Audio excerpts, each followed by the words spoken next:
Arsenal kindly spare all their fans the anguish of having to watch Liverpool beat City on Sunday. This is the ArsenalVision Post-Match Podcast. My name is Elliot Smith, the Bachman Twitter Gunner. That's right. Sometimes a football club is there to protect the feelings and the emotions of its supporters. And, you know, I was nervous, not even about the West Ham game, but about the Liverpool and City game. There could have been a lot riding on it. And I think watching Liverpool easily dispatch City could have been a painful experience, but Arsenal spared us that experience. And I think, at least from what I've seen on social media and the people that have gotten in touch, I haven't seen a lot of appreciation for that. So we're going to dig into whether we need to be more appreciative of the moments where our club steps up and protects our feelings. I'm kidding. We're just going to whine. We're going to bitch and whine the whole time because that's really all there is left to do. I do think we are in that really tough spot. And I said this before the game where, and maybe I said it on an instant reaction, I can't remember, or maybe I just said it to myself in an empty room, also possible. But that we're going to be in this cycle of win and think everything's okay, lose and go back to blaming the January transfer window. And so I hope that we can dissect this game in a way that gets at some of the other issues, because it is, I think, going to get a little bit repetitive and redundant to just say, well, maybe if we had signed a foot, we know that. There are other things, I think, here to diagnose. So we're going to try to do that. It is a low ebb for the Arsenal season and maybe a bit of a low ebb for this Arsenal project in some ways, just in terms of what it signifies for the moment.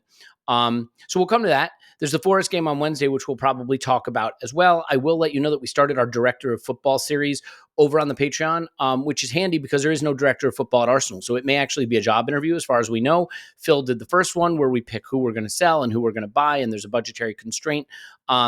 Arsenal's finances came out. We talked about that a little last week, but essentially what we know is that Arsenal have all the money, all of it. There's all the money in the world for us to spend. And the fact that we didn't spend it is simply because nobody wants us to be happy.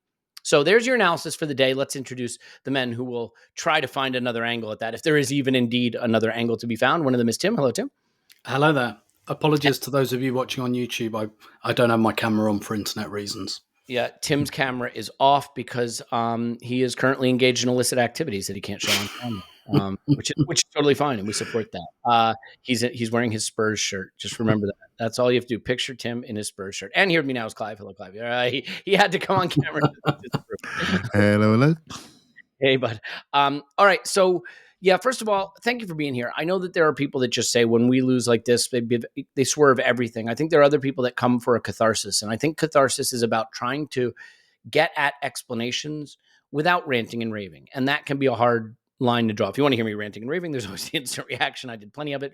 But I just want to start, I think, Clive, with how you're processing this, because it all feels maybe a little bit too obvious that we had struggles attacking and struggles scoring goals, but the emotion isn't good. And someone WhatsApped me and said their first time in the Emirates in a long time for this game. And I said, oh, that's terrible. You got to get back there soon so you can get this taste out of your mouth. And he said, it was kind of toxic. I'm not sure how soon I want to go back there.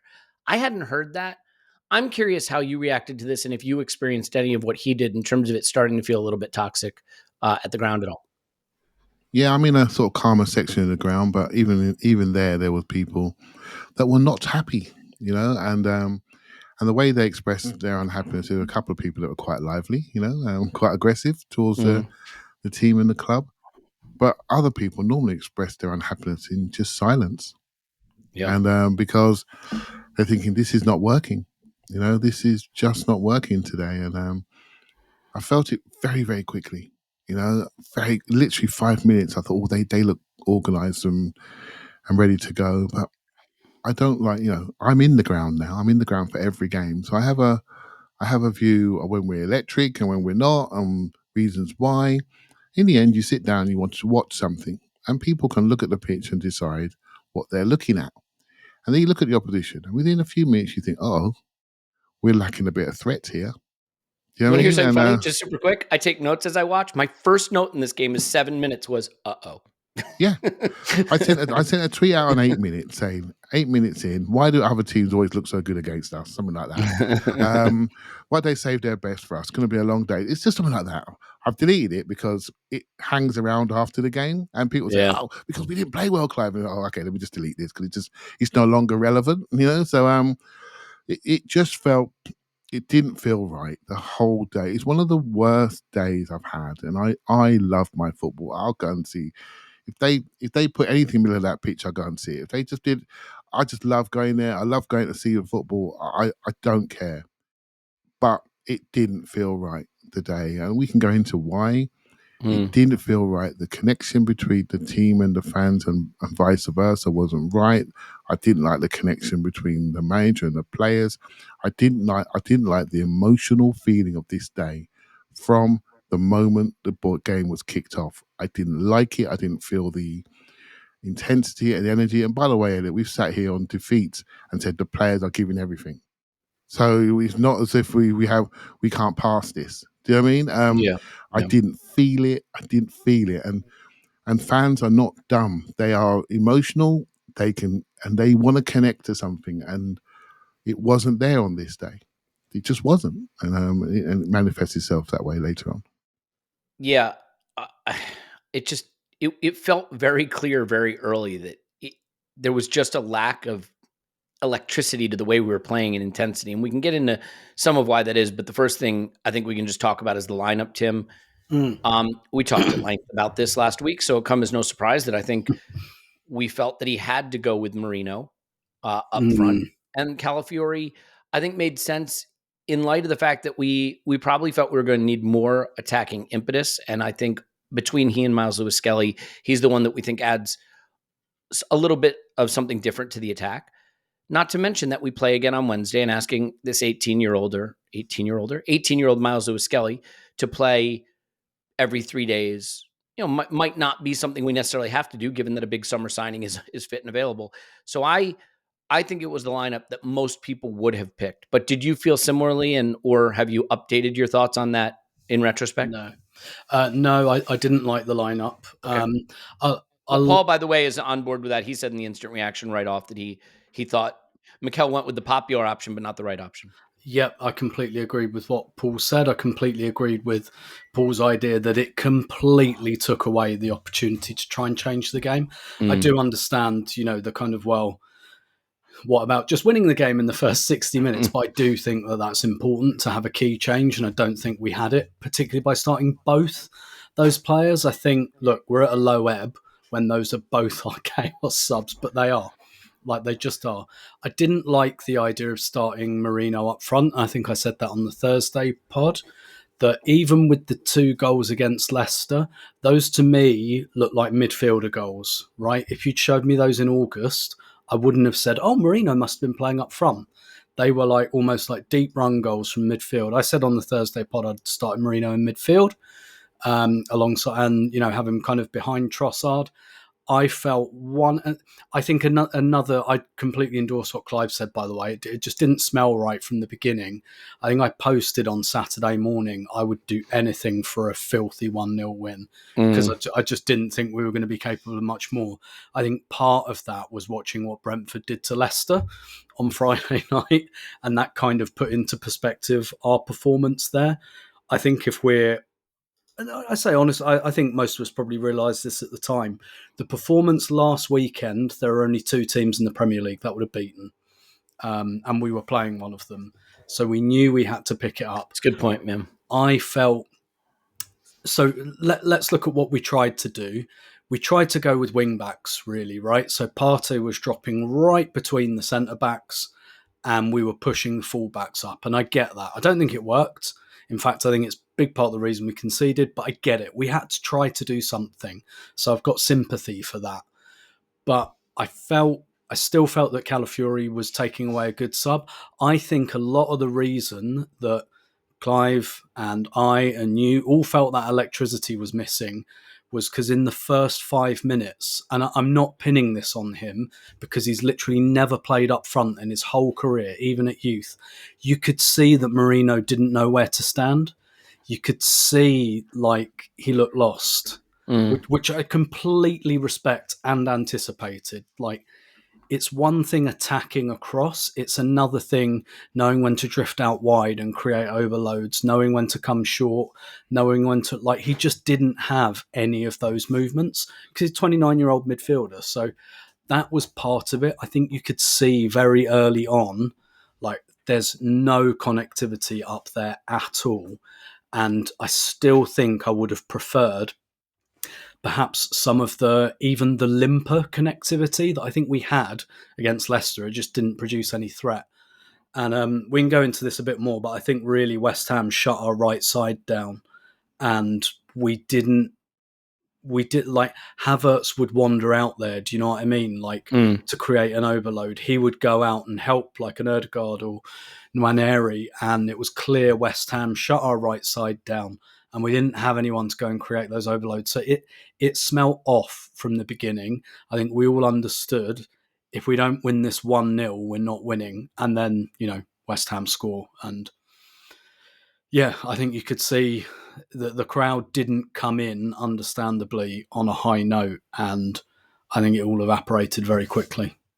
Clive, your thoughts on lineup? Yeah, I would have picked this lineup, but I wouldn't have played like this. Right? So, and that's different. For me, players are players. And these were the most attacking players on the day to get us into the game. And I'll just say this, by the way, 9 of these 11 players are recognized, arguably first choice starters. Yeah. So, whatever you want to say, the 2 missing, it's not like we had a League Cup side from the Arsene Wenger era or something. Yeah, exactly. So if you were playing, if you bring in Havertz and Saka into this group, you could literally go into a European Cup final with that team. Yeah. Right. So let's not pretend that we are totally, weak, and we were obviously weak in a certain area. We're unable to have offensive impact and unable to change it off the bench. And so we're debating whether to start a box-to-box midfielder up front, if that's the right decision. Well, the decision should not even be part of our discussion.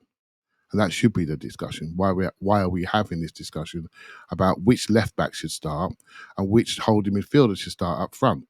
Because that's an issue, right? So I wouldn't have played like this.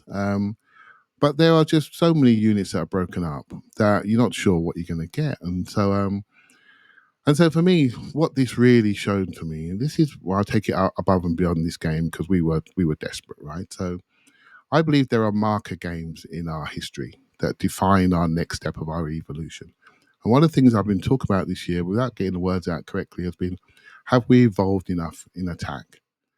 And I don't think we have. I think we focus on the wrong type of evolution. So let me give you a couple of marker games. There was a marker game last year for me, or a couple of years ago, Man City. When Man City popped in behind us, stretched us out, we couldn't press them. I think that affected Arteta's next transfer windows, and he got us much more defensively solid, much more aggressive on the press. No one can travel past our defenders, and we locked up the sides until we lost maybe a little bit of stability in left-back situations. What does he do again? He locks up the left-back situation, brings another one in, makes sure he has insurance in the centre of midfield in case we have injuries to our number 6, who we'd lost a lot of time. And so he's reacted to things that happened in the past. But maybe the games to react to were maybe a different game. Maybe it was a Porto game. Maybe it was a Bayern Munich away game, where you had aggressive mid-blocks with a goalkeeper to look after the ball, centre-back to split wide, and really affected our ability to press teams. Those were the games we struggled in, and we still struggle in today. And I looked at West Ham, 5-3-2, I went, look how aggressive they're jumping out. So they have 5 in the line, a 3 in front, and a 2. And that 2 would drop in to try to get aggressive, and they were really aggressive in the tackling and the turnovers. And this was a game of lost jewels. For me, we did not control the transitions well enough. We did not control the jewels that led to our transitions. They were much better in the tackle, and they created transitions on us. And eventually, after about the 23rd minute mark, we literally lost a bit of physical confidence. Right? So for me, I don't mind the team. Calafiori had a shot in the first half that was saved. He had another shot which was going in that was blocked in the first half, and I thought, this is working out. This is just what I expected to see. Right? But for me, our attacking intent was off. And what we've done is we've cut and pasted how we normally play onto this group of players with no dynamic, no pace, no ability when you have played against the mid-block to control the duels, but also running behind. And that was the thing that stuck out to me. And so West Ham knew everything was in front of them, and they got more aggressive, more physically confident to travel through our team, because we didn't have the ability to run through them, because we didn't have the players. Ethan wants it feet. Odegaard doesn't go around. Marino can't go around. Trossard generally, he spins long and comes short, but actually, when he did go long, he was ignored. Right, so Declan Rice was ignored on a couple of runs through, but that's not the ideal, is it? But he could see we had to get him behind them to get their mid-block back. Once their mid-block is back, then Marino becomes a striker again, right? Because he's now in the box, which he can then do the job. So they were very, very cute. They recognized the lack of threat we had on their back line. They kept us into areas where our weaknesses were shown. Our ability to win duels was way down. And so they ended up getting confidence. They score a goal because we didn't recover on our recovery runs well enough and didn't pick up people appropriately and didn't make the right jump out of the back line. And we end up conceding. And then you're thinking, okay, what do we do now? We have no threat. We have been rumbled. We're not winning the duels. We can't create momentums. They take them away from us because they are literally falling to the floor quite rightly when there's a collision in the box or near chance. There was always a mini injury thereafter with no physio coming on. Exactly what you do when you're 1-0 up, when you don't expect to be, when you've got, I think, the 16th worst defensive record. So this is the situation, and it was all down to our lack of threat. So I go back to my original thought process. Porto was the game to evolve from. Did we have enough people that can stretch teams, going behind teams? Don't think about the Man City game a few years ago. Don't think about the Villa home game when they transitioned on us. That's what we bought for. We should have been buying for the aggressive mid-blocks that we were unable to challenge. And it's not just them. Newcastle, very, very similar. Bayern Munich, very, very similar. Fulham, very, very similar. This is not new. And we have not evolved enough in attacking style and tactically to challenge these mid-blocks. And that was what dawned on me on minute 8. And I got worried. And I was right to get worried. Can I just add to that very quickly? Mm-hmm. Our last league defeat was away at Newcastle. We lost 1-0. Right wing cross in the first half, headed in. I mean, it reminded me a lot of that, and they shut down our right. And that it reminded me a lot of that Newcastle defeat, actually. And what did Bayern do, Tim? What did Bayern do away? 2 left backs, Mazwari, I think I can't remember the other one. 2 left backs. What did West Ham do? 2 left backs, back 5, Cresswell and that young lad who was fantastic, by the way, on his debut. They locked down our right-hand side. Ethan disappeared. We haven't learnt. We haven't evolved. And this is it for me. It's not about your players. It is about your players, obviously. Let's be honest. We're missing our 4 best forwards, right? So let's have an adult conversation. If they're on the pitch, they are scared. They are scared of our threat. They are scared of our backline threat. They are scared. But genuinely, we've seen this before with Saka in the team, with Martinelli in the team. Mm-hmm.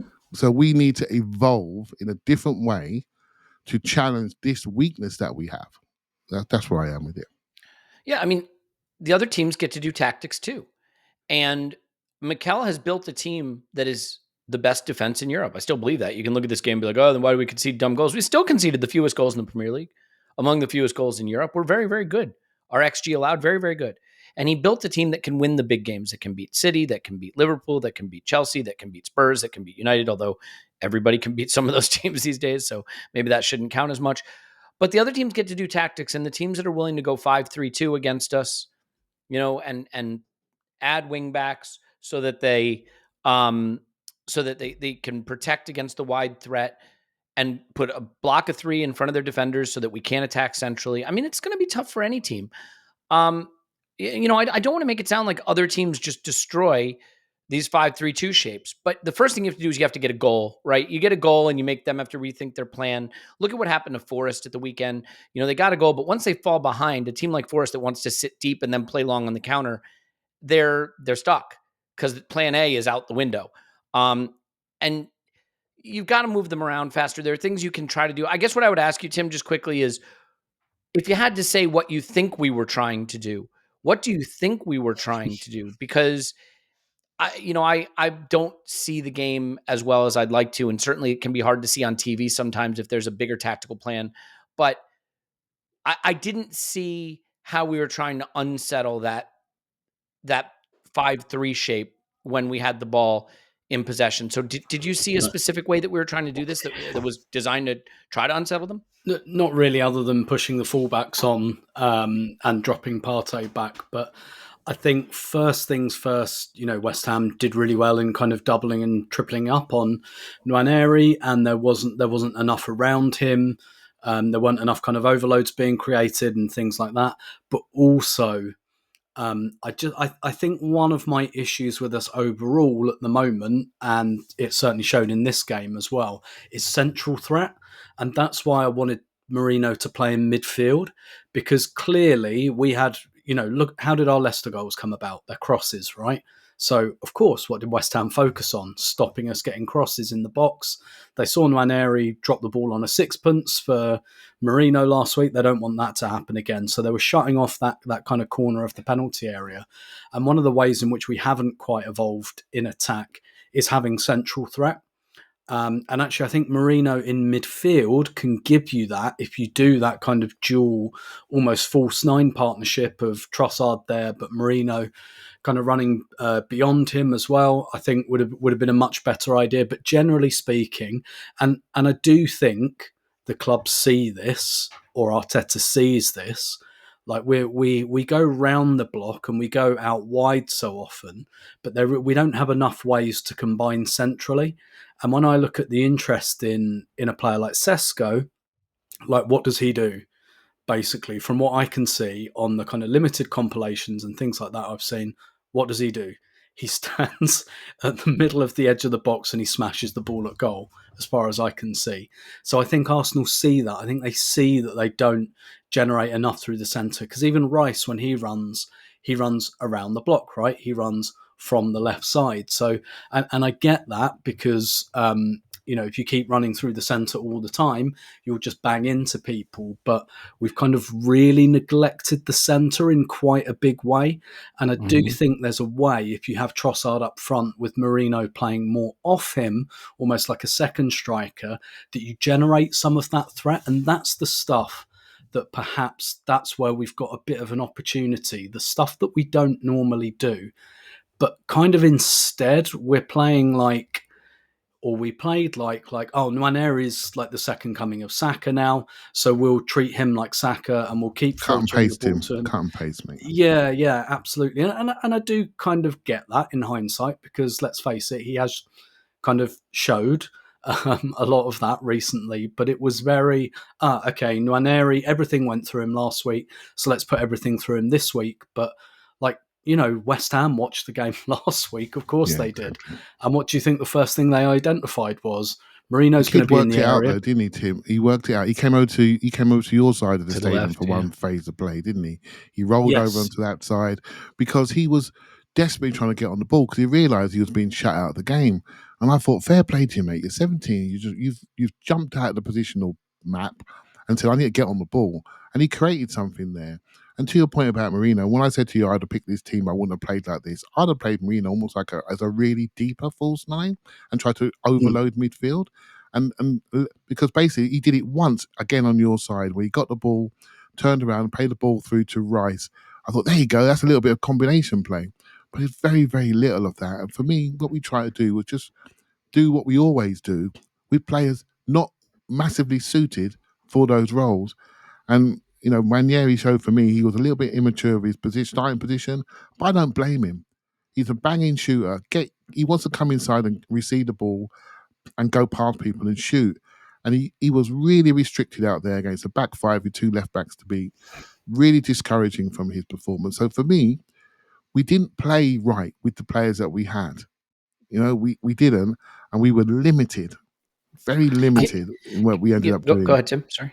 And also, like, West Ham played without a fixed striker as well. They've been doing it for the last few weeks because Antonio's injured and Fulkrug's injured, and they've been doing this thing. And don't get me wrong, it hasn't been working for them at all. Where they'd had like Paqueta, Kudus, and Bowen, and actually for them, Paqueta getting injured and coming out actually helped them. It clarified things for them a bit. So they had Kudus and Bowen as a bit of a front too.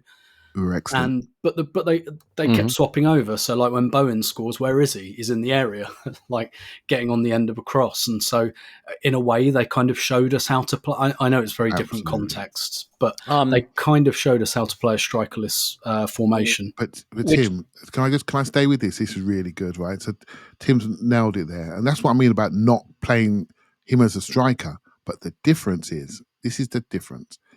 They are dynamic movers. And our central two in Odegaard and Merino are not dynamic. And so they don't threaten the back line. They don't threaten in the duels. Merino does, but obviously he's a midfield duel man. They don't threaten in ways that make people adjust their defending style. Right? So you have to threaten that back line. You have to. If you don't, you're going to get your ankles kicked off. You're going to get pressed. You're going to get pushed. Once people know where you are, the difference with their two was they can move, mate. They can go back. They can go to the wings. They both play time on the wing, and they both played time in central areas.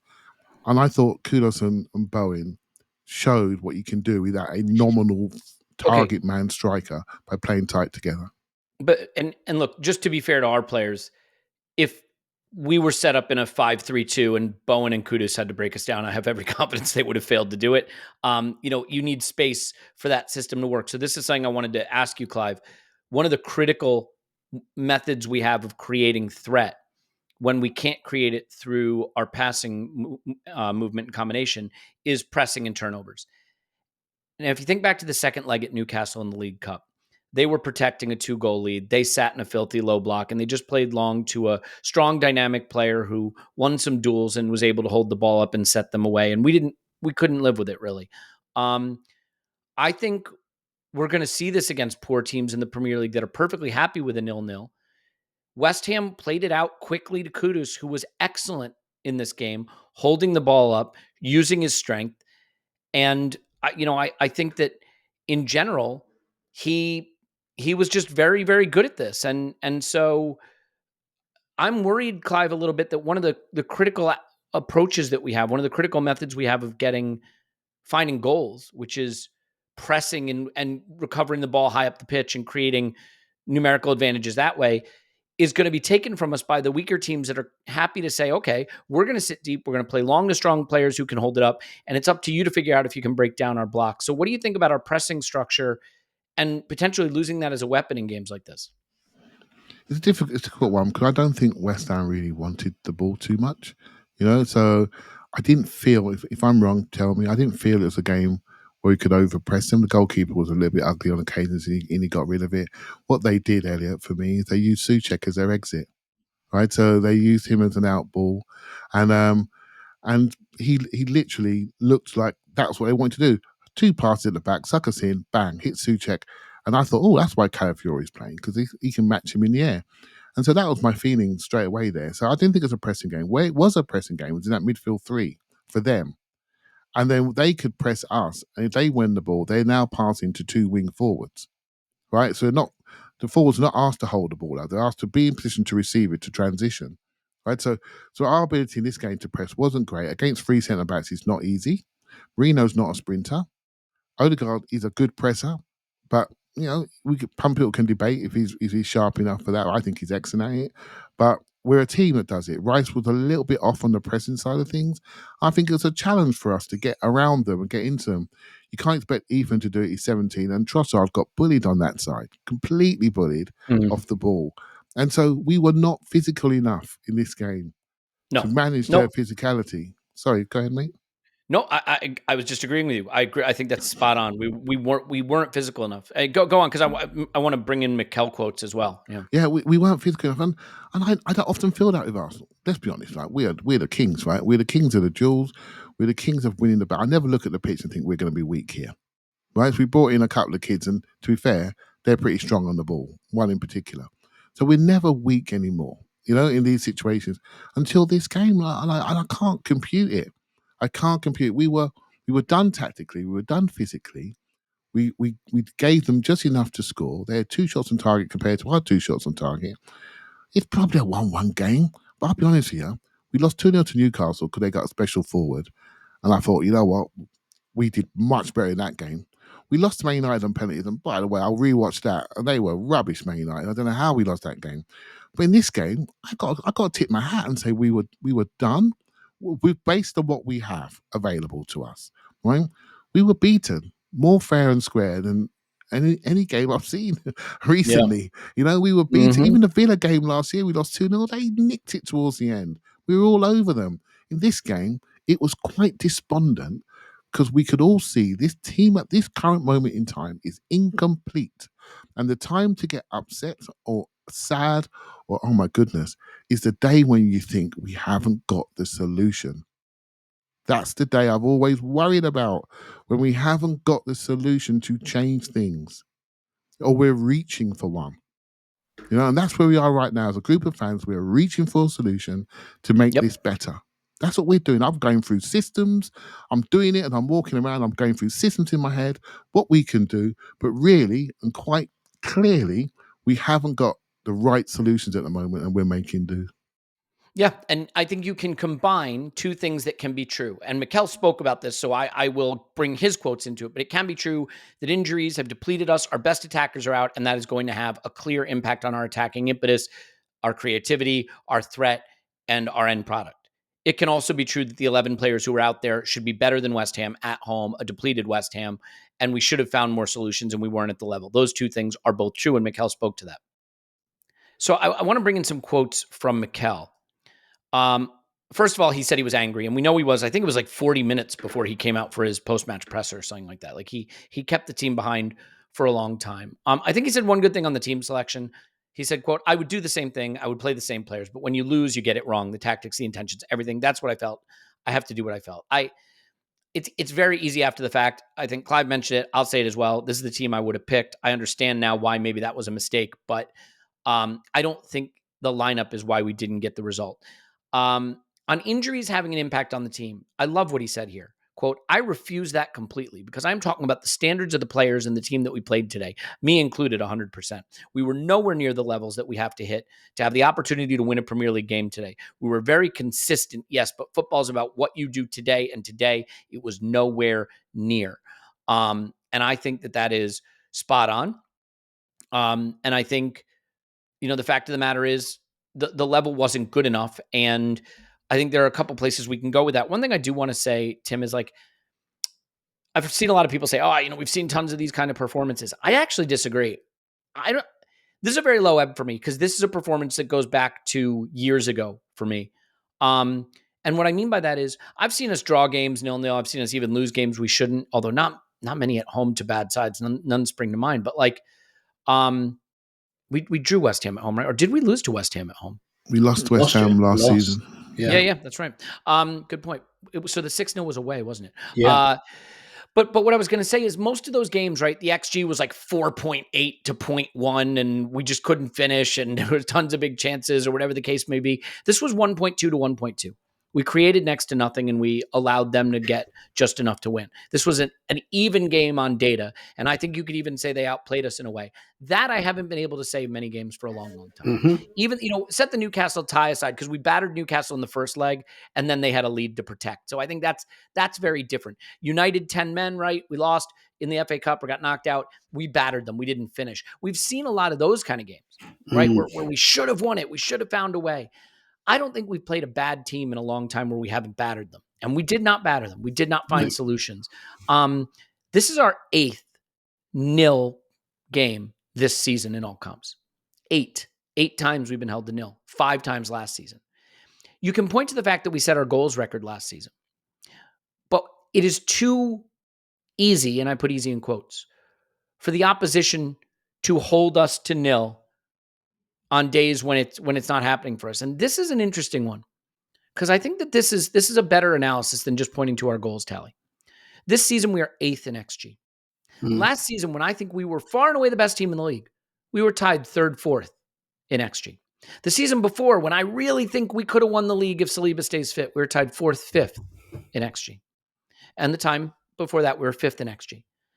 Mikel has never really steered us to being better than the 3rd or 4th, roughly, XG team in the league. And the reason I point that out is I think that is a truer measure of how much good quality chances you are creating and how much threat you are creating. Now, that doesn't win you a title. We could have won the title last season very easily with our record goals total and the best defense in the league.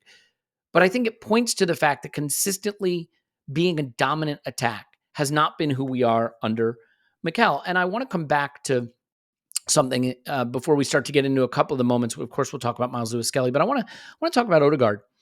He's very clearly out of form. I think he is also the most obvious single point of failure in our team. Going into this season, Leo and Martinelli off the left, Jesus and Kai through the middle, Saka, Sterling, Nwaneri off the right. I don't think that's any worse than what Liverpool has, apart from the fact that Liverpool has one of the best players in the world, having one of the best seasons ever. But they don't rate Diaz. They don't rate Nunez. Jota's decent. Gakpo's decent. What did they do yesterday, Elliot? How many minutes did Jota and Nunez get yesterday? Yeah, none. Or I don't know. I turned the game off, so maybe they got some. Zero. Okay, good. But the point is, they've got Salah. I think, for the most part, Jota's decent.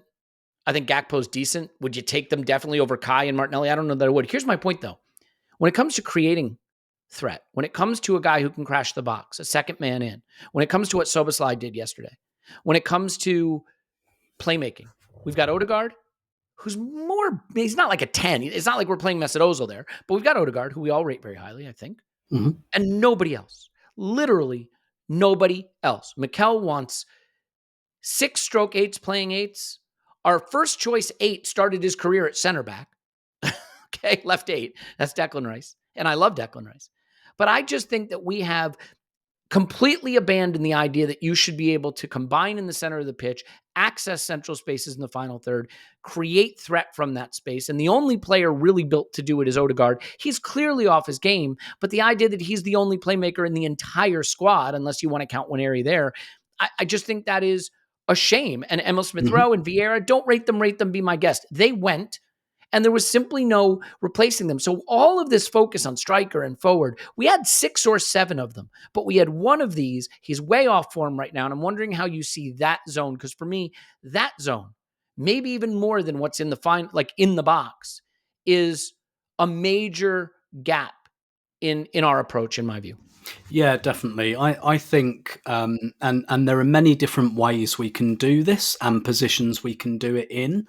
But essentially what we're talking about is this summer, we need to, this was true probably of last summer as well, we need to massively up the threat that we create, right? And if you were going to spin January in a good way, you'd say the club recognised that, because why didn't they go and get someone a bit more short term? Because clearly they recognise the need to properly kind of rebuild this attack a little bit. They clearly recognise that need, and that's clearly why they didn't want to jeopardise or in their eyes jeopardise that. So I take that as a good sign that they understand that issue. They probably should have reacted to it by now, but they understand it. And, as I was saying earlier, going for someone like Sesko, he does a load of stuff from what I can say. I haven't watched him in loads and loads of detail, but, his highlights reels, he does a load of stuff that we don't do. Like smashing the ball from the edge of the box and dominating central spaces. So that tells me that the coach understands that. I'm with you though. We need 2 attackers essentially. One of them has to be a striker. Just has to be, particularly with the Jesus injury. Even if there was ever any doubt about that, has to be a striker.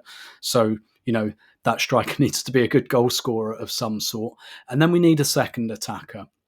That could even be a left 8. It could be, I kind of think Marino's been bought to do this anyway, and we just, for multitude of reasons, haven't really had the chance to give him that kind of, here you go and play left 8 and go and be our, 10 goals a season guy from there.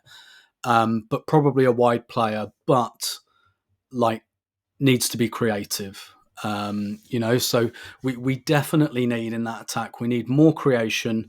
And I do think it's kind of that simple. In whatever shape and size and whatever those players play, we need a guy who bangs the ball in the net, and we need a guy who's there to do cutbacks and through balls and stuff like that. Like, those are the two profiles we really, really need. And they could come in any manner of, they could fit into different positions or whatnot, because I don't think anyone thinks that the number 9 is completely locked down for Arsenal. Like, for example, it's not going to be a right winger, is it? We've got Saka and Nwaneri. We're not going out to buy a right winger.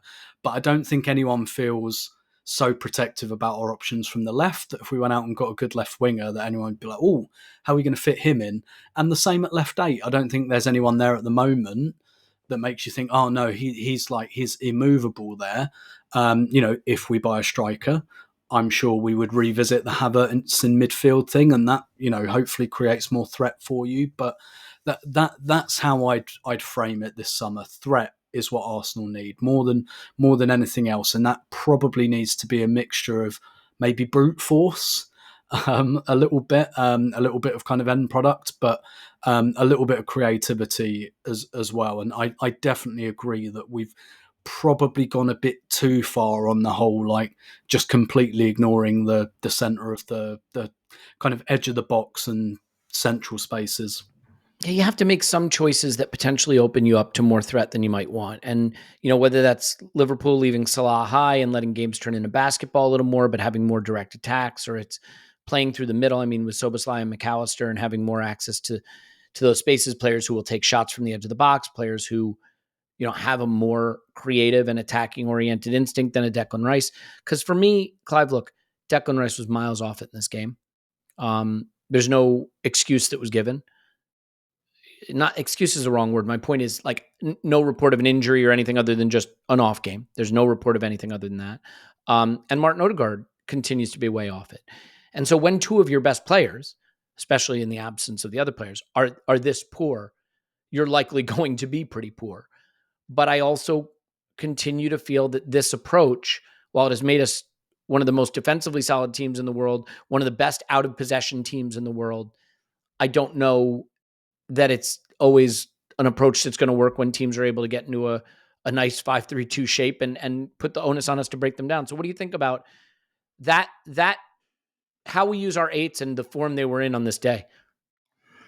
Yeah, they work. It normally works for us, right? When we have our strikers there, right? It normally works because people defend against you differently when they feel your threat in behind and in wide areas. We are a team that creates in wide areas. So I've worked that out a while ago now. So I've got, that's what we like to do. I personally, but are you okay with that as our? It doesn't really matter, does it? Right? I mean, I'm asking you what you think. I like tall left wing forwards. Right, but if I do every podcast saying I want a tall left wing forward, it's pretty reductive, isn't it? Right. I haven't even mentioned Eze today. All right. Well, now. Yeah, I heard the Eze IR basically. And I heard that on the weekend. So I like, my left-sided forward to be a devastating player with some physicality and to drive on that side. Hence why I like Barcola, I like Thierry Henry when he was out there, I like a Rashford, I even like Aubameyang when he's out there, I like a Nico Williams when he's out there. Why? Because they make you do something. They challenge you. And then once you have to challenge people who are devastating, then you have space to create. And so it's not about putting people into areas to create if you haven't got other people to move people out of those areas. You've got to threaten the back line. You have to create space for the twinkle toes 8s to do their stuff. If you put Eze in this team at the weekend, he'd get his legs kicked off because no one to pass to. Look at when I first saw Odegaard, we were going to buy him, Elliot, and I looked at him and thought, okay, what does he do? And literally, he's a through ball expert. That's what he is. I thought to myself, whoever strikers we have, just run. He'll pass it to you. Where is he through balls at the weekend? Who is he through balling it to? Right, so I thought his first touch was off. I thought his first touch closed away options. I thought it closed the gate. He went the wrong side. I've never seen him go the wrong way so many times. But he's trying to manipulate the ball to get away from pressure, then get his head up to then pass. The pass isn't there, so he knocks it sideways, gets it back. He's looking again. There's no pass there. There's no running targets. There's nothing for him to hit. So he ends up getting caught on the ball and getting boshed. Once he gets, and I tell you now, he can be kicked out of games. Bowen got him. Alvarez got him. and he gets up slower and slower off the pitch, and suddenly our creative hub, the one person, Elliot, you're absolutely right, your one person has gone. The kid on the outside can't receive the ball. He's double left backed. And now we're looking at the situation where we have too many yeomen and not enough artisans. But if we have Saka and Martinelli and Trossard manipulating the ball, Havertz knowing when to stretch and when to drop, I'm not having this conversation. Jesus getting to feet and travelling with the ball and breaking teams apart. I'm not having this conversation. But I cannot deny this underlying issue has been there. And we are a team that scores in a collective way. When we score collectively, no one cares. When we don't score, everyone says we need number 9. I think we always needed a player that was similar to Havertz with more dynamism. We always needed another left-sider with more dynamism and maybe an 8 with the right foot with more dynamism. It's dynamism we lack. It's transitions we lack. It's the ability to move through the back line. That's what we lack. We lack that with our best 11. We do. It's something we have to evolve towards. And now because of that, the light is shining on people.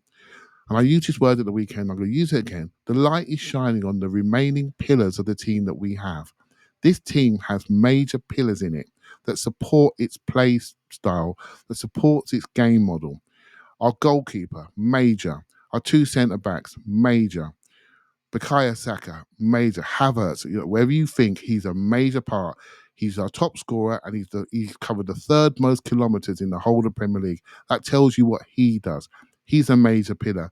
So what's left? We've got Rice and Odegaard. And in this game, they were not tip-top. And the light shone on them. It really did. And I rewatched the game today, and they weren't that bad. Honestly, I watched it. They were bad, but they weren't that bad. But they were bad in the context of all the other pillars, either not required for this game to break a goal down, and also the fact that we've lost our key offensive pillars. So we needed them to show a little bit more. And that's why they're getting a little bit of a kicking in the social media world this weekend. But some of that's unfair, but some of it is an indicator of where we're actually lacking. Yeah. I mean, Odegaard's in the kind of form that has people questioning if he was ever as good as he clearly is and was, which I think is unfair. But football moves very quickly, and the thing we know right now is that the news cycle in football is only basically the last game. And so we very rarely zoom out. I mean, the idea that Mikel Merino was a striker and could solve our striker problems because he scored 2 goals late against a bad Leicester was obviously wrong. But the idea that he's worthless because of the performance he had against West Ham is also probably wrong, right? The answer probably lies somewhere in the middle. Odegaard is nowhere near as poor as he is playing right now. But with him playing this poorly, I just don't see any other avenue towards creativity from central areas. And Declan Rice is a lovely player. He was off it as well in this game. But this is what Mikel wants. See, that's the thing. Mikel wants the left 8 to be something different. He doesn't want the left 8 to be another Odegaard or a twinkle toe playmaker. He wants that player to be physical, to have running power, to have the ability to win duels and win the ball back high up the pitch and crash the box. And so that's what we have. And it's worked in a lot of ways. It's turned us into one of the best teams in the league and the world when we're fit. But I do think that it is one of the contributing factors to why we've had 8 nil games this season and had 5 last season, because I think there are days when deep blocks can be hard to unpick. Can I just add a little bit on that, Elliot? Because last year I did watch him try Trossard in the left 8, right? And I watched him try Smith Rowe in the left 8. And it didn't really work, did it? I don't think they're the quality. If that's how we want to play, I think you'd have to invest in a player of the quality to play that position at the level we want to play. Okay, when you said I don't think he wants to do that, I think he's been burned by doing it, and he's overcompensated. Yeah, that's fair. Yeah? I mean, look, I think he's overcompensated. I was there at the Villa game. I saw what happened. I've seen this before when he's tried the 1-6 and the 2 fancy downs. And it hasn't always worked out for him. And I don't think he's comfortable with it. I'm not saying maybe he should try it a bit more. I'm not sure that's the issue in this game. But I understand how you view the game. So I'm trying to be devil's advocate here. But I feel the number one thing that worries me, and I am one of these people, and when you see a team that hasn't got defensive stability, they can't be a team. At the moment, we defensively unstable for one or two moments in this game. We conceded, and we got no offensive identity to turn that around. So it's a concern.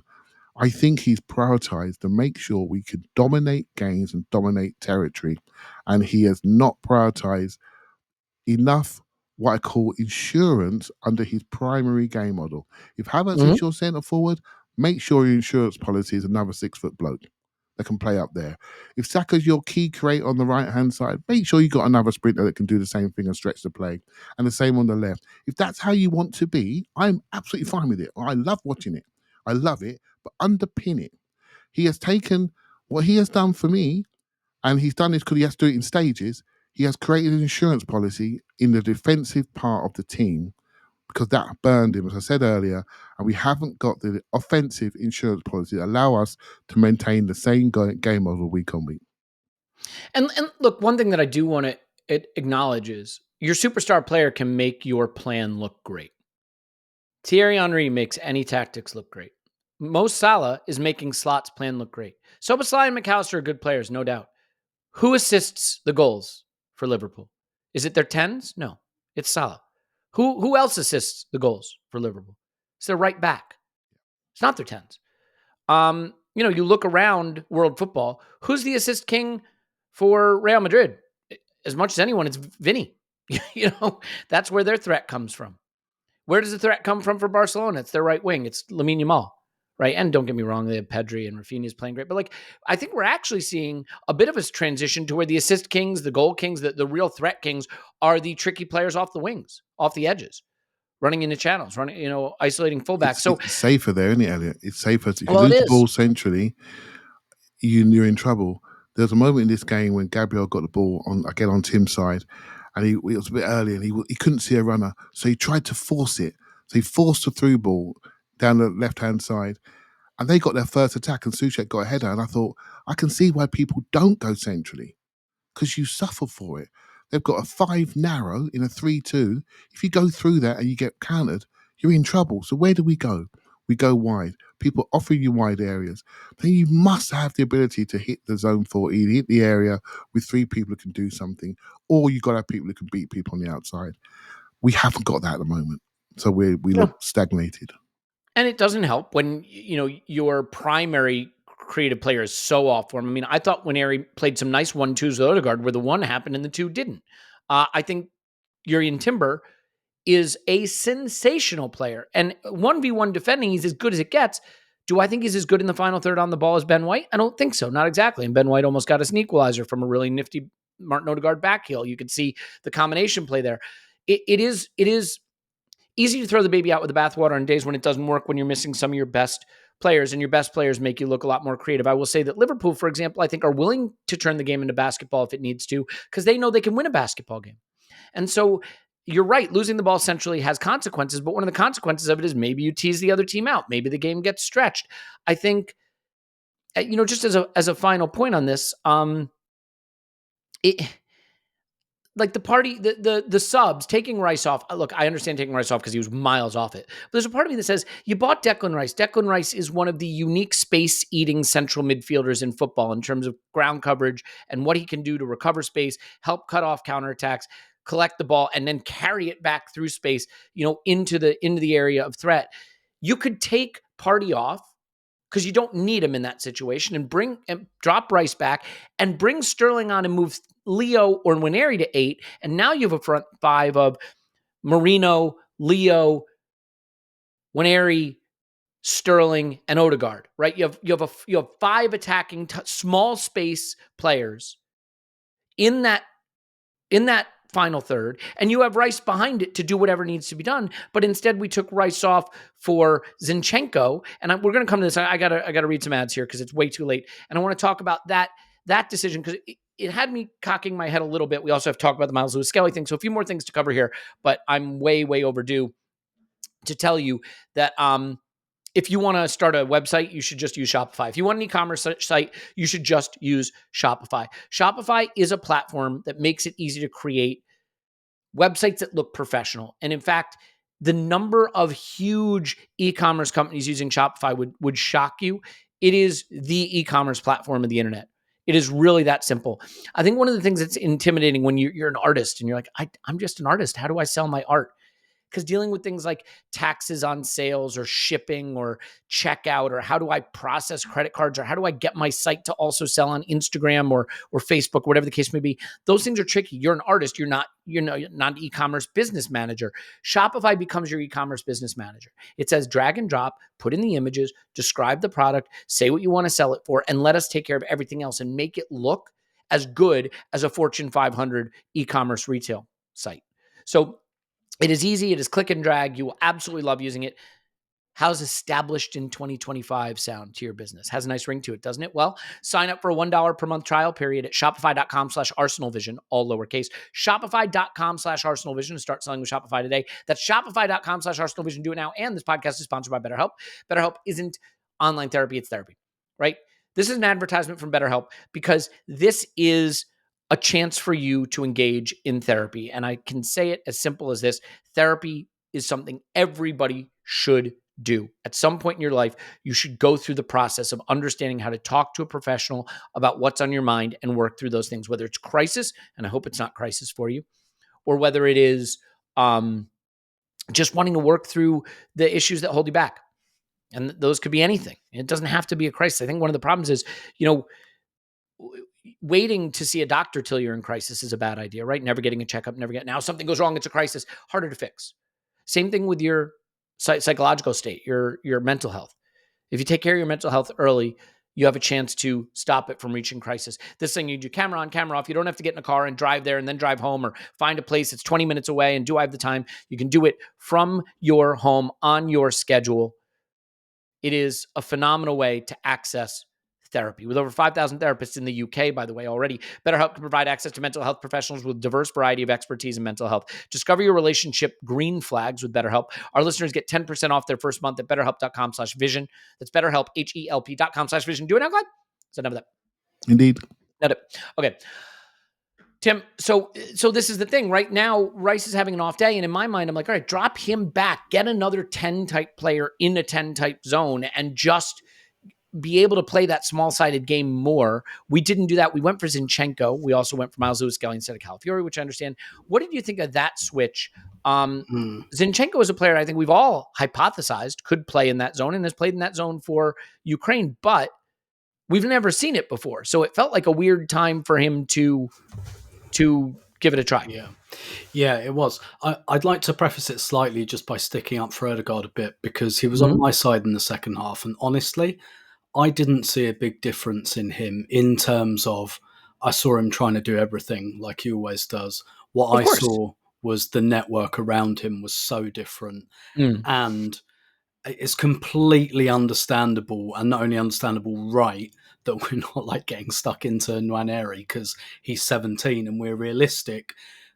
If, I blurred his face and told you he was a 25-year-old, you'd be saying, oh, he wasn't involved at all, was he?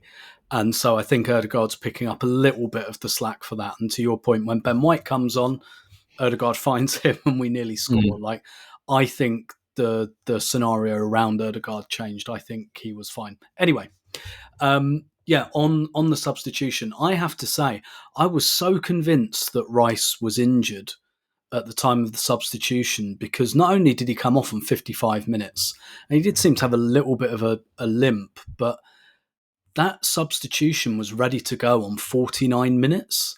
So I said, like, very confidently in our WhatsApp, I was like, no, he was injured, because it's like, because that happens, right? It's, you go into halftime, you're carrying something. I'm feeling something, yep. Yeah, we'll give it 5 minutes. And Zinchenko was stripped and ready to come on 49 minutes.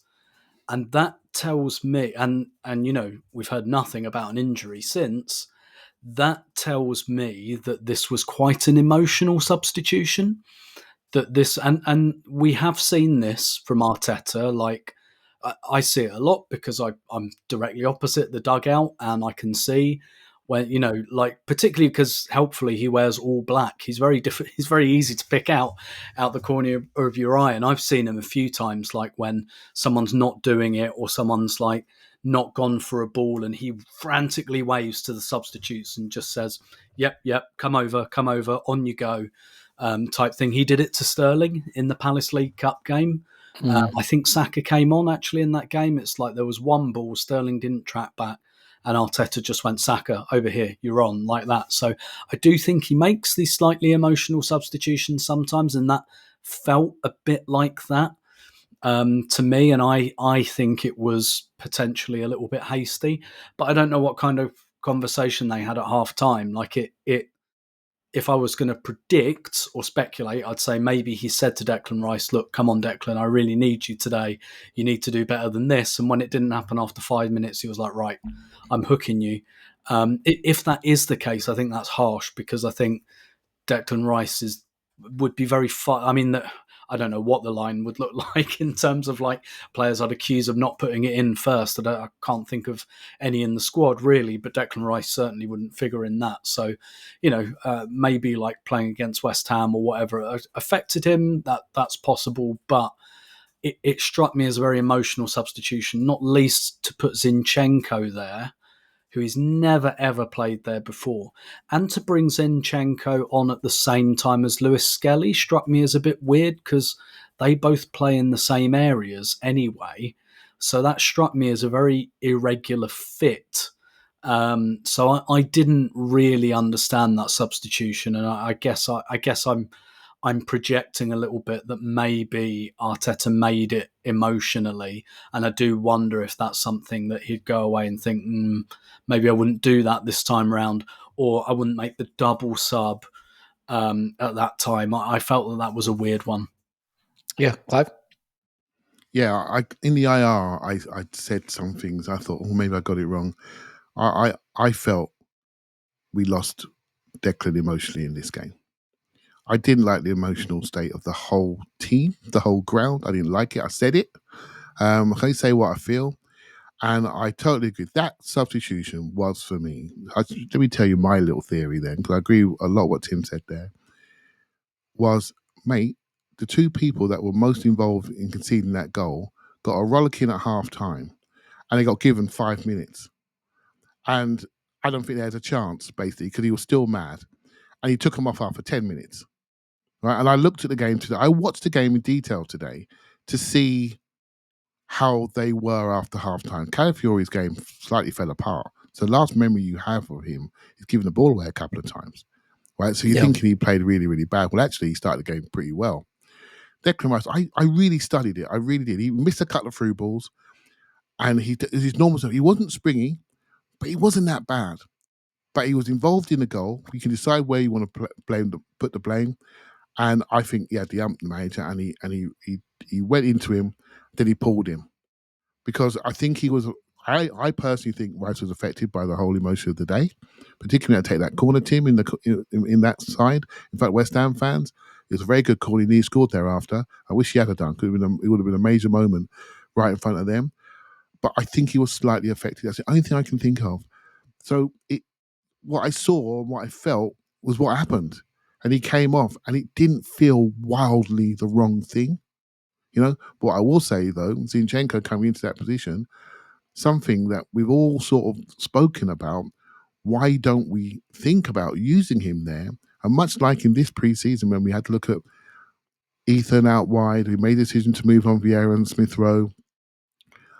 I wish Zinchenko was fitter, so we could have seen him more in those midfield roles. So rather than spend money on another left 8, why not spend money on another forward? Because I don't care what you say, when you're sitting there in this part of the season where you're trying to get to the crunch time, winning time, and all I can see are the left-sided defenders on the bench, this is not really where you want to be. So I do feel there's been an inefficient use of resources there. We could have seen this sooner to see if we needed to invest. And Elliot, Zinchenko is far closer to your Eze shout than Marino is. Yeah. No, I mean, look, it's not that I think Zinchenko as an 8 is like a ridiculous concept. I thought this was a weird time to go for it. In my mind, you could have brought Sterling on there and used Leo or Ethan as an 8, who are more 8 than even Zinchenko is, in my view.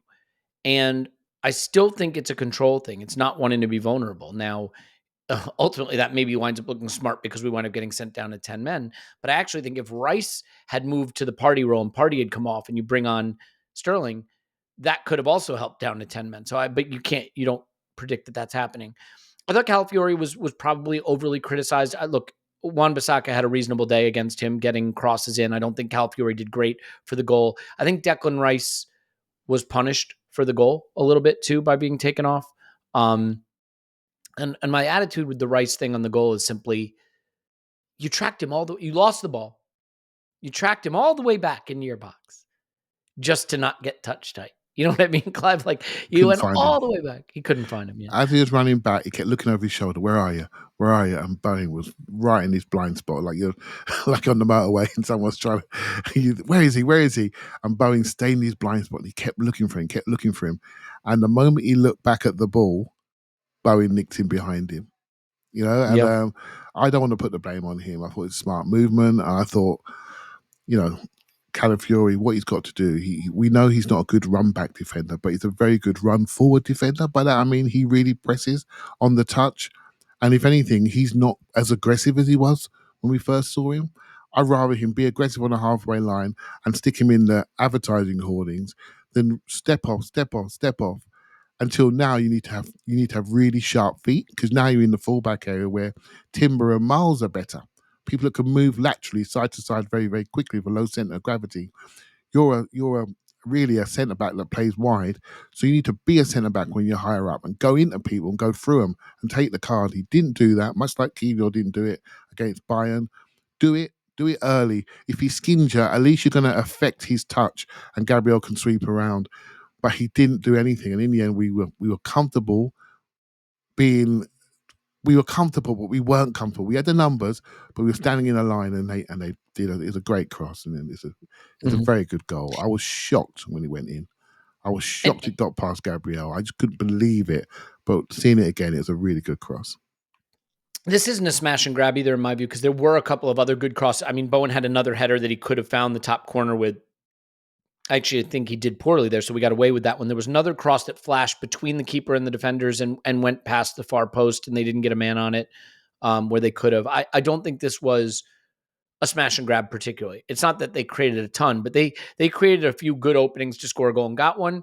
We didn't create many good openings. We could have lucked into one, but we didn't. But I don't think you can look at this and say we were unlucky. I mean, Tim, I guess we should just quickly handle the Miles Lewis-Skelly thing. One of the things Miles Lewis-Skelly is so good at that has made him a revelation in that fullback position is his strength on the ball, his ability to hold off a challenge, ride a challenge, and then progress past it. And in this case, it didn't work out. He tried to progress past Kudus, who was excellent all day, and Mikel praised Kudus for his performance on the ball. And he got burned. And I think it's a red card. I actually think it's the first red card of the season that we've had that I have absolutely no complaints with. But I think if Skelly goes down holding his head, Miles Lewis-Skelly goes down holding his head. Shouldn't just call him Skelly, sorry. I think he gets a foul there because if you watch it back, Kudus has elbowed him in the head a little bit. And this is just one of those age, maturity, experience kind of things, right? Which is you're about to lose the ball. You've been elbowed in the head. Give the referee a decision to make, because even if he doesn't give it, then maybe you get VAR'd and you get lucky and you get the foul. Kind of the way Martinelli scored that goal at Old Trafford a few years ago after took the ball off. Who was it? Maybe Bruno. And they went back and chalked it off for a foul. So is really the sin there for Miles Lewis-Skelly, not trying to beat the man because that's the thing he does well, just not playing up the contact and the foul that he suffered? Yeah, that's part of it as well. And I think, again, taking this away from the as ever pretty poisonous social media discourse, like there is stuff for the coaches to work with him on and say, actually, obviously the Wolves red card was bollocks, but I mean, he did trip the guy. Like, it's never a red card, but he did do that. And I would want him to, just so we're clear, I would have been mad at him if he hadn't. You've got to break up the counterattack. You know yeah, what I mean? Yeah, definitely. But maybe there's a question. It's happened twice. I'm sure it's something they'll look at the kind of individual player development level. I do have a problem with the red card in one respect, which is a separate subject. I think it's a red card. It's a red card all day long. And in isolation, I don't even have a problem with VAR re-refereeing the incident, not least because I think the referee doesn't realise how far out of his goal David Raya is. I think he goes and he thinks, oh, it's on the halfway line. Is that really Dogso? And then probably the VAR says, you might want to look at where the goalkeeper is, mate. And he looks at it again. And so in isolation, I have no problem with that. What I have a problem with is a separate subject, really. The head of PGMOL literally 5 days before this game did his silly little TV show, and he talked about how they couldn't overturn the Miles Lewis-Skelly red card because the ref doesn't want to re-referee the game.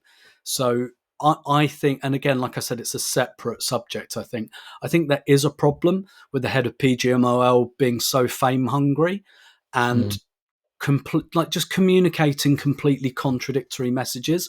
We're all grown up, so we all know why he said that. It's not because he actually believes that.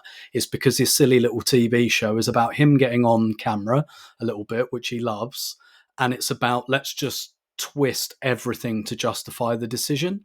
And we all understand that because we all have double-digit IQs minimum.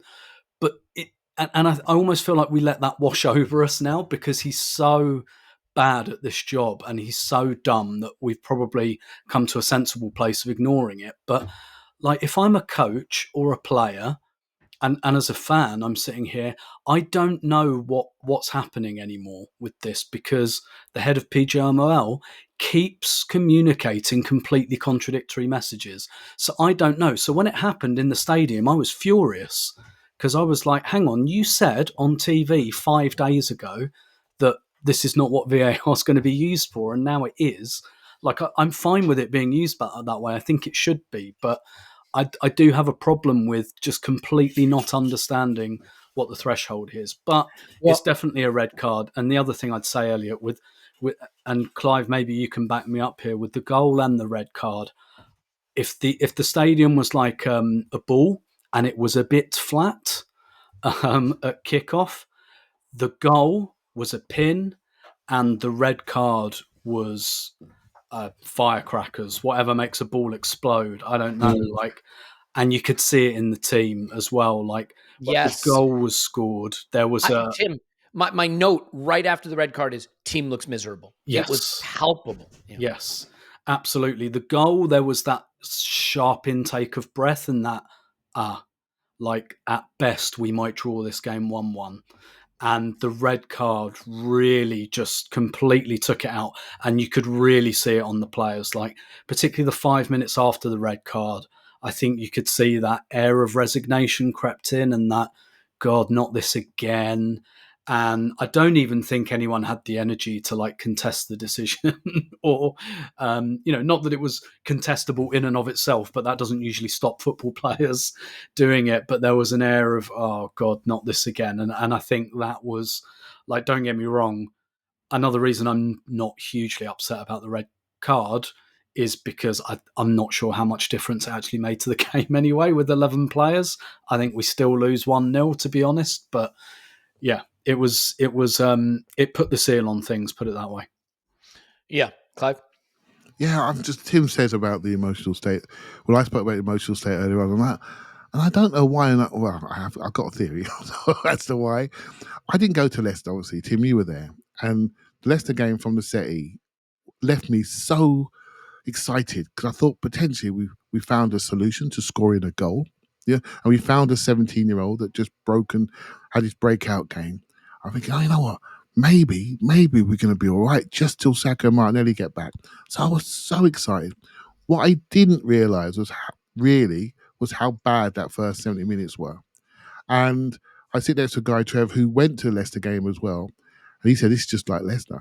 And I'm thinking, well, I've erased that part from my mind. And maybe one of the reasons why the ground was so flat, Tim, was it was like Leicester. But everyone at home hadn't seen Leicester with the same detail as the away fans did. They haven't felt it. They hadn't seen it. And Ethan was much better in that game. So we had more attacking threat in that game. We hit the bar, we hit the post. So we had more. In this game, we had less because we had a better defence we're playing against. And I think the realisation of where we are really hit. Well, it hit me anyway. And I sat there. So I'm criticising the crowd and I'm part of it because I sat there mute.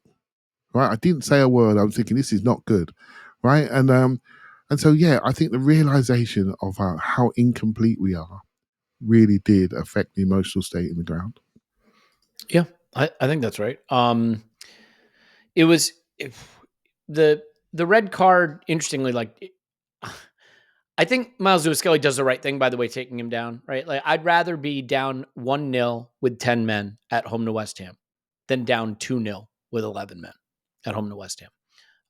And I do think that's a clear goal because of where Raya is going to be.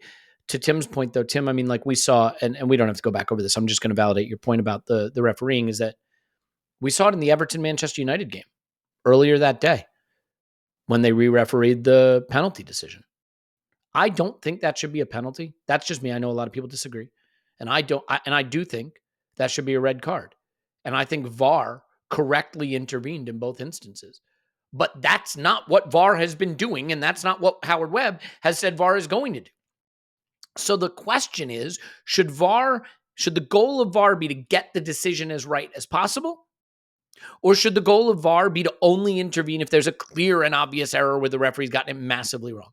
I actually think the goal of VAR should be to get the call right. But that's not how it's been used. And that's why decisions for like what happened for Everton are galling. I think Everton has a bigger argument to be upset than we do. But it just feels like every week they just change how they're going to do it. And it's one of those things that, look, the game carried on. The team did not look like they believed they were going to get the goal. There were a couple flash moments. The Ben White, I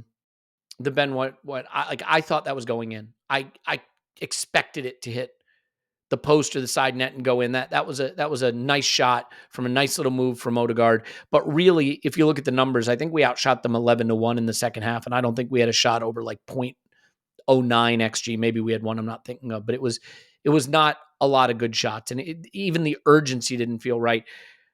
Again, I don't think the Emirates crowd was behind the team as much as you'd like, but I do think this is a case where when one of the worst teams in the league rocks up to your ground, you don't have to go out and score 7 goals to get the crowd behind you, but I do think you have to play in a way that creates excitement, and I just don't think that ever materialized.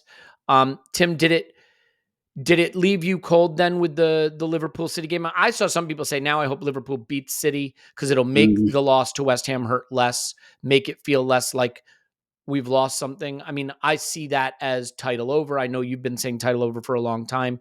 Did it change how you watched or didn't watch that game or cared about that game? No, not really. I didn't feel emotionally attached to it. I think I was in that kind of, I do just kind of hope Liverpool do it and put us out of our misery type thing, because I have been a little bit on and off the roller coaster, and I do think it would have just driven me mad actually if they'd lost. And we think, because that would have kept it alive. But at the same time, it depends how much you believe in it down the line. And a lot of the things we're talking about the atmosphere at the ground, is within that context as well. If we're 2 points behind, same performance, same injuries, that crowd is up still, completely up. There is a context where it's like, God, this has felt over for a little while. And do you know what? This really is over now. So it has that context to it as well. So I think I was kind of in that camp, and now I'm in a very, I am genuinely, I'm upbeat and I'm optimistic about next season and all of that. I think we're fine for top 4, but I just don't want this season to drift. That's what I don't want. Like, get through PSV by hook or by crook. Don't care if it's another Porto job and on penalties. Get through that. Don't let this season drift. Finish as strongly as we can, stay on that island in second place if we can. But no, I think ultimately, look, I always have the same position on these things. Take the best out of whatever happens. And as soon as Liverpool went 1-0 up, I was like, I'm taking the best out of this. I emotionally fully resign from the title race, and now I'm going to look at the season in a different way. And I get why that feels empty for some people. I completely understand and endorse that, but I also kind of look at it with a bit of excitement, because not every game now feels like life or death, and I do think there's an emotional value to that. Yep. Well, Clive, so then just as a final point here, how do we prevent this season from collapsing? I think there will probably be 5 Champions League places in the Premier League, and I think we are safely ensconced in one of those. Having said that, I think if we finish 4th, no one's going to be like, well, at least we made the Champions League. We will relitigate at some point in the future the injuries and the transfers. We don't have to do that, like I said, after every time we drop points, just silly. We do have to figure out a way, I think, to raise ourselves for Forest, given that we then have a week. We got lucky. We don't play midweek. We got lucky by losing to United in the FA Cup, but we don't play in the weekend, so we have a week before PSV, but I think we need to lift ourselves. On the Forest game, Clive, do we just lean into what we saw against West Ham and play Raya at right wing or left wing? I mean, that sprint speed, we surely have to leverage that, get Neto in goal and play Raya out wide. Oh, it's how sad I am, right? I thought as Raya was sprinting back, I'm thinking, please don't pull your hamstring. That's all we need. Do you know what I mean? Yes, me too. I'm thinking, just go steady, mate. And so, because he's really important. So, yeah, it feels crazy that literally, I think it's around early Feb, we beat Man City 5-1, and I was not talking like this. It was like one of the highlights of the season, if not the highlight of the home season. And we just ripped them. And a long time coming. Of course, we're not allowed to enjoy it because we over celebrate, etc., etc. And here we are, 20 days later, and we look bereft because we haven't got the people there. So it's important to remind ourselves that at our best, our very best, we're as good as many, many teams. And I put anyone, I go against anybody, the way we play, if we're at our best, we've all our best people there, but we're not. And that's what we talk about. We talk about depth, we talk about insurance, we talk about approach, because we've been exposed. Nottingham Forest, what's the difference there? Well, they're quite sharp in attack. They got quite aggressive and leggy. We need to run more. We need to, if we've got a playmaking 10 at least to have running targets, we need to run in behind a lot more. We've been a lot more aggressive in our attacking intent. We look like a coaching manual at the moment. And sometimes you've got to break out the coaching manual. You've got to run. You've got to run through. And maybe we got too many pocket players and people want to face the game, and not enough people want to go in behind. And I can see people wanting to, but we need to do that. And I don't want to come out with any systems. We're not going to change the system. I personally would, but hey, it doesn't really matter. Just I would look to ways to get our forward players closer together, so we have combinations, have a much more relational system. While we have, I don't want to see our best forwards on the touchline, because that's where the opposition want to see them, right? So we need to put fullbacks, wing backs in those areas, and get them inside a little bit more, and make sure we can combine in those central areas. Because while we haven't got the one-on-one ability in wide areas and the pace, we have to change, right? So, but let's see what he does. This is a challenge for the coach now, to get what he can out of a team which is severely, severely impacted by having 4 major injuries in one area of the pitch. Yeah, I mean, that's really it. Look, Forest almost came back and won, or came back to get something out of that Newcastle game. 4-3, very interesting. They're very dangerous, and they're very dangerous in the way we can be hurt. They'll sit deep. They'll play direct. They'll play quick counters. I think it's going to be a hard game. It would not surprise me if we lost to Forest. I think they are catching us at the absolute best moment. I think our best players are out of form. Our other best players are missing. I think we are really in a precarious position. But what we have to do, I think, is just find a way to get something working that carries us through the PSV tie. I don't know that we're going to have enough to get past like a Real Madrid in the quarterfinal, or the quarterfinal. We have to get past PSV. I think if this season peters out, which it may well do, and it gives me no pleasure to say that, and we finish a distant second or even a third, we get a big Champions League tie against Real Madrid in a quarterfinal. I think people in the summer, as angry as they are right now, will be able to rationalize, with the injuries we had, with the things that went against us, it wasn't our season, we go again. I don't think they're going to be able to rationalize that if we get knocked out by a PSV, for example, or really fall away in the league and finish like a third or fourth. So I think now it is about consolidate, find ways to get through this crisis period till Saka and Martinelli are back, and then hopefully just accumulate enough points to stay in the picture. I know there are people, by the way, who still think there's a title challenge on. And I have nothing but respect for people who feel that way. We still go to Anfield. If you count that as 3 points, it's a 5-point gap, and maybe there's points for them to drop. Like if you can be in that headspace, I get it. But a team that just was held to 0 by West Ham at home, I just feel there's going to be too many days where we don't have the magic. Part of that is injuries, and part of that is up to the manager to solve. We'll have a patron pod tomorrow. We will have an instant reaction after the Forest game. So there's a lot more to come. But for now, I think we should leave it there. I want to be careful about going too far down misery lane on this one. It's bad enough. I was saying to my friend Ian, I love the pod. It is literally one of the joys of my life. But on really hard days, you feel like you go through it, and then you go through it again multiple times as you tease it apart and discuss it and analyze it. So appreciate you going through that journey with us. And we'll have more on it, obviously, on the next few days, and hopefully on a big win on Wednesday. Tim, thank you very much. My pleasure as always. I just add to that, Elliot, I always just find it therapeutic, to be honest. It always makes me feel a lot better, and spending less time on Twitter over the last couple of months has definitely made me feel less miserable and less drained about the football supporting experience. So that would be my advice. Stay, and not just in football, stay off Twitter, stay off X, folks.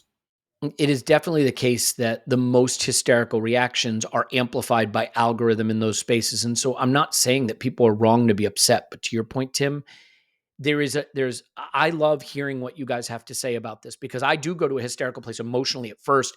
And then I slowly but surely, it's not that I slowly but surely think, actually, that wasn't a bad loss to West Ham. Of course, a bad loss, but I slowly but surely start to think about, why did it happen? What are the solutions? What are the root causes? And if we can get to a more analytical space, I think that's healthy, but everyone's going to go through it in their own way. But we're happy to go through it together. And to the extent that we can treat each other with respect and care, because we all want the same thing, that's a beautiful thing as well. Thanks, Clive. Thank you very much. We're doing a lot with very little at the moment. And remember when Liverpool had their injuries? They fell out of the top 4. So we've got to keep fighting for everything to make sure we stay in there. And you never know what can happen in football, but one game at a time. We lost Salah in Saka.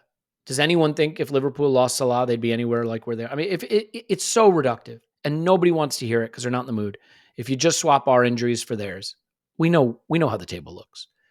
But you also have to be able to problem solve. And that's the season we're in. It never feels good to feel like you're in a lost season. But I think we're all kind of acknowledging that may be, unfortunately, what we're facing. So we'll just see what we can get out of it. We'll leave it there on that upbeat note. Like I said, Patreon pod tomorrow, instant reaction on Wednesday on the big win. And then we've got a week to get ready for the Champions League coming back. And the Champions League is a chance to lift ourselves, right? Totally different focus, chance to go on the biggest stage and potentially set up an absolutely stunning tie with someone like Real Madrid, which would be exciting, if nothing else. Okay, my name's Elliot Smith. Block me everywhere. And we love you.